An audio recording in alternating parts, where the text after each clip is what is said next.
इसे आपदा में अवसर कहें या फिर हिमाचल सरकार द्वारा जबरन बीजेपी को दिए जाने वाला मौका कि 7 महीने बाद बीजेपी फिर से फ्रंट फुट पर आने को तैयार हो गई है। आज पूर्व मुख्यमंत्री और नेता विपक्ष जयराम ठाकुर दिल्ली पहुंच गए हैं। हालांकि कायदे से ये बताया जा रहा है कि वे एक पहले से तय मीटिंग के लिए दिल्ली पहुंचे हैं, लेकिन बड़ी बात यह है कि अगले कल यानी शुक्रवार को मौसम ठीक रहा तो जयराम ठाकुर और भाजपा के राष्ट्रीय अध्यक्ष जेपी नड्डा साथ में लौटकर हिमाचल पहुंच जाएंगे। बताते चलें कि एक दिन पहले ही ब्लैक एंड व्हाइट ब्रॉडकास्टर ने ये सवाल भी उठाया था कि प्रदेश में इतनी दर्दनाक आपदा आने के बावजूद भी केंद्र में बैठे भाजपा नेता प्रदेश का रुख नहीं कर रहे। न जाने वजह क्या रही होगी, लेकिन ये तय हो चुका है कि कल शुक्रवार को नड्डा हिमाचल में सुबह पहुंच जाएंगे। अब आते हैं उन सवालों पर जो हिमाचल के सियासी गलियारों में खूब गूंज रहे हैं। सवाल कई हैं, लेकिन सबसे अहम सवाल ये है कि केंद्र सरकार हिमाचल की मदद करेगी। दूसरा सवाल ये है कि क्या हिमाचल सरकार केंद्र सरकार से मदद लेने में पिछड़ी हुई साबित हो रही है। तीसरा सवाल ये है कि क्या अचानक आई इस विपदा के लिए हिमाचल सरकार ने कोई तैयारी तय मानकों और नियमों के तहत नहीं की थी। अब इन सवालों के जवाबों की पड़ताल करते हैं।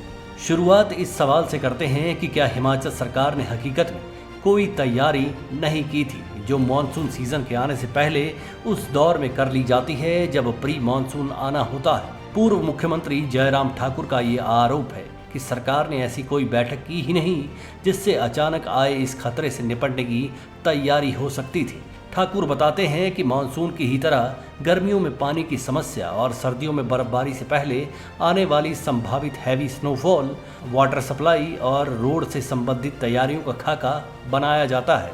इन बैठकों में पहले प्रदेश स्तर पर संबंधित तमाम विभागों के अधिकारियों की मुख्य सचिव के साथ बैठक होती है और बाद में जिलों के डीसीज के साथ खाका साझा कर लिया जाता है। लेकिन इस दफा मानसून से पहले ऐसी कोई तैयारी ही नहीं हुई। अब आते हैं इस सवाल पर कि क्या केंद्र सरकार हिमाचल सरकार की मदद करेगी या नहीं। अभी तक केंद्र सरकार ने हिमाचल को 180 करोड़ रुपए की मदद की बात कही है और हिमाचल सरकार 4000 करोड़ रुपए के नुकसान का आंकड़ा बता रही है। अगर ये आंकड़ा सही है तो ये राहत ऊंट के मुंह में जीरे के समान होगी। अब सवाल उठता है कि क्या अफसरों ने हवाई आंकड़ा सरकार को बताया या फिर चंद घंटों में ही लोगों की उम्र भर की कमाई उजड़ने का हवाई आकलन कर दिया गया। जाहिर सी बात है कि जब केंद्र के पास आंकड़ों सहित तथ्य पेश नहीं होंगे, मदद मिलने में परेशानियां ही होंगी।